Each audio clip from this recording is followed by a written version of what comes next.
Chapter 9 Fight for Our Lives. The Legion was taking over the city. Memphis was being besieged by these aliens as they swarmed the city center, eating alive any unlucky, defenseless human. Even in the hood, the aliens came through, and the niggas tried to shoot at them with the AKs, but the aliens devoured their flesh and had every street gang running for their lives. The FBI and the marshals knew this was a huge crisis and called Washington. Soon these fighter jets came to the city, and they fired missiles at the Legion. Because they were small aliens, the missiles managed to completely kill them, but there was still 4,900 more. The officials watched from their base on the Arkansas side of the river, looking over the destruction of Memphis, and hoping these things can't swim. God damn, this is a disaster. All these aliens. The president already ordered a national emergency. I mean, look at it. How do we stop it? Said official Hargrove. The rockets took out a few of them, but we can't blow up the whole city. Where's that Native American chick? I thought she had mystical powers, or did the alien eat her too? What about Morris? He's still on that ship, but we don't know if he's been killed too. You better hope and pray he responds back. Then to their surprise, the radio caught a signal. It was Morris. Sir, thank God you're okay. Yeah, I'm fine, just my side hurts, that's all. Listen up, I don't have much time. I'm still in this ship and I gotta find Lynn, she's in here somewhere. But these aliens, they took over the pyramid. They're making a new colony. We need a bigger attack. And then suddenly the signal went out. The feds knew they had to destroy this new colony somehow, and quick. An hour later, in the midst of the chaos, the mayor arrived and he was shocked at the destruction. Then through the big screen TV, he looked at the Memphis pyramid and saw all the aliens coming in and out of it. The ship was perched on top of it, but it was invisible. The marshals and Air Force wanted to bomb the pyramid to bits in hoping of killing these aliens like a fire ant mound, but the mayor was hesitant. Look at them, just coming out that pyramid, and they're using rubble from surrounding buildings to build a fort of some kind, said official Hargrove. We need to fire a few rockets at the pyramid. That must be its stronghold. Get the F-15 and turn around. Hold up. That pyramid is a Memphis landmark. We cannot destroy that. The city council will be on my ass, said the mayor. Mayor, this is a humanitarian crisis. What do you care more about, a building or human lives? For once, do the unpolitical thing, shouted official Hargrove. Damn. The pyramid. Bomb it, the mayor said grudgingly. Lynn was still trapped in this capsule, which seemed almost indestructible. She was powerless and felt defeated. With her eyes closed, she was in the spirit realm and talking to Uniduty and Amma. And then out of nowhere came Lynn's ancestor, Mohe. I don't know if I can do this. I failed Chigao. I failed humanity, Lynn said. Do not worry, my daughter. It's not over yet. You still have a fight in you. Do not let this demon win, said Mohe as he approached her. Oh, great Mohe. I don't want to fail you, but this demon is too strong. No demon is ever too strong for the power of righteousness, Sunajiska, said Mohe. These innocents are being slain. The city is practically under attack. And you said the spirits will be with me. What do I do now? Asked Lynn. Come here, warrior. Take our hand, said Uniduty. Then all three, Mohe, the Uniduty, and Amma, came towards Lynn. They channeled all three of their energies into his orb and started flashing. The marks on Lynn's arm were glowing, and then they all began to chant. Lynn stood in the middle as the spirits began to surround her with all their combined energies. Jate emo uli oktok. Jate emo uli oktok. Jate emo uli oktok. Holy Oeto, fulfill the destiny. Awaken the powers. Then amazingly, Lynn was absorbing all their energies till finally there was this flash of light and the capsule broke free. Lynn was back in the game. Her arms were covered in the symbols and Morris was stunned. Ugh, I thought I'd never break free, Lynn shouted. Lynn, you're alright. Why the symbol glowing all over you like, oh wow. The spirits are with me, combining all their powers. It's time to destroy Isidoron. Well, before you attack, I need to show you something. We moved, said Morris as he and Lynn looked out to over the bigger layer down below in the Memphis pyramid. A bigger base and also a bigger hatching chamber. And the alien babies were bringing captured people to Isidron as an offered sacrifice. As the demon ate the people and broke the legs and arms and other body parts like bread and shared it with the babies, and they ate the flesh together. It was such a gruesome sight seeing all those corpses, but Lynn spotted her weapons right down there, next to Isidron's main chair. The one he sits like a throne as he watches over from the pyramid all his babies as they come in and out. My God, this is just evil. They're just eating innocent people like breadsticks. Ugh. Shit, this hurts, said Morris as his left side was still in pain.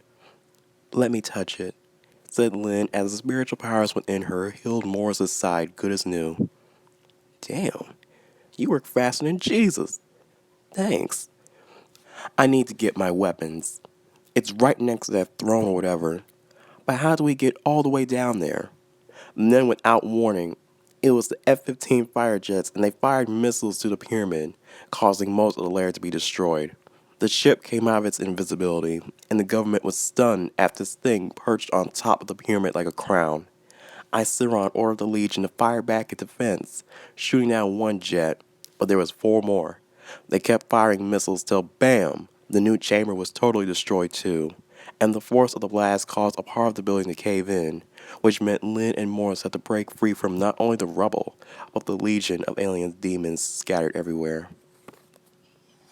Let's kick some ass, shouted Lynn.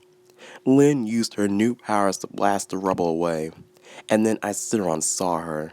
The alien was in shock. What?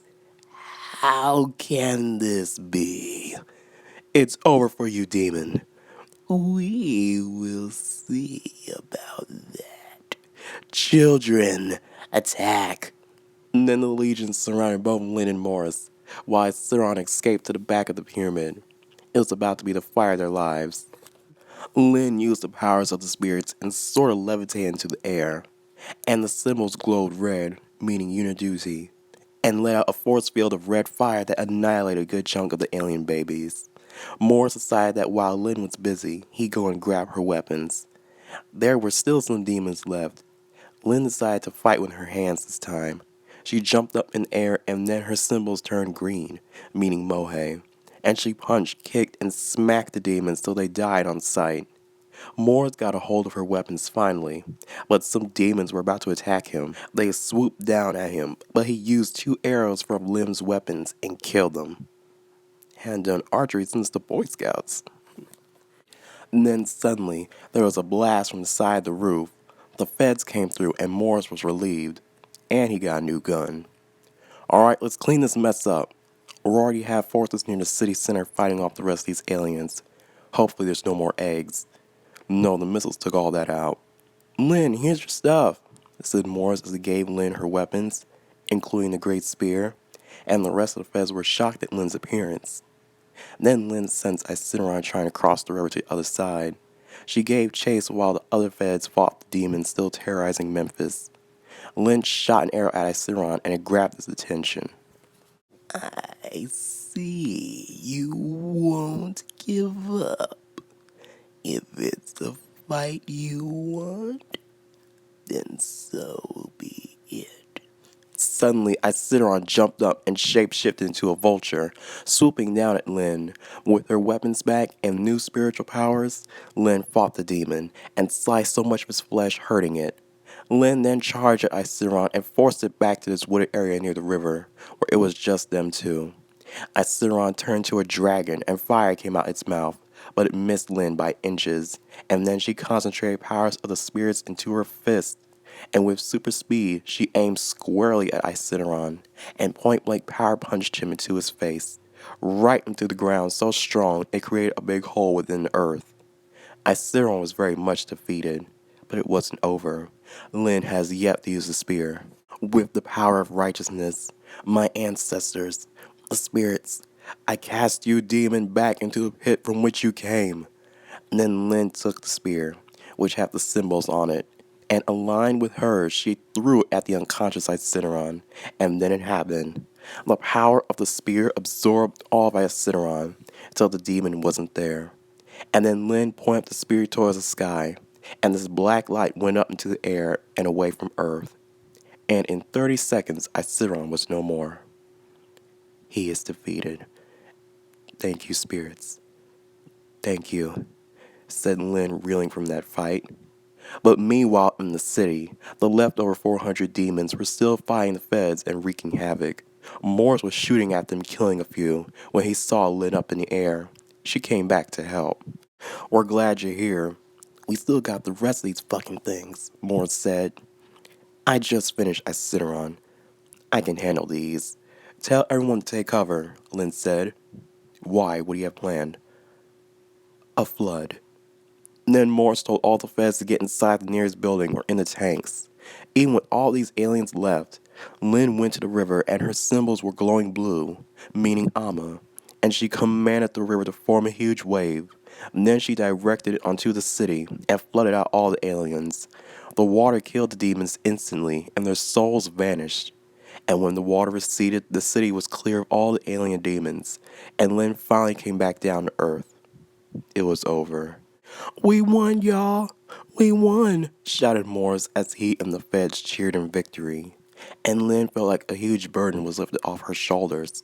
Iceron and his alien children were gone forever. Back in the mountain village, Jigal was washing her clothes when Lynn showed up. She gasped at the warrior she saw. Sistunajiska. I fulfilled my prophecy, Mama. The demon has been vanquished. Yes. Mohe is smiling down as we speak. You saved humanity, dear daughter.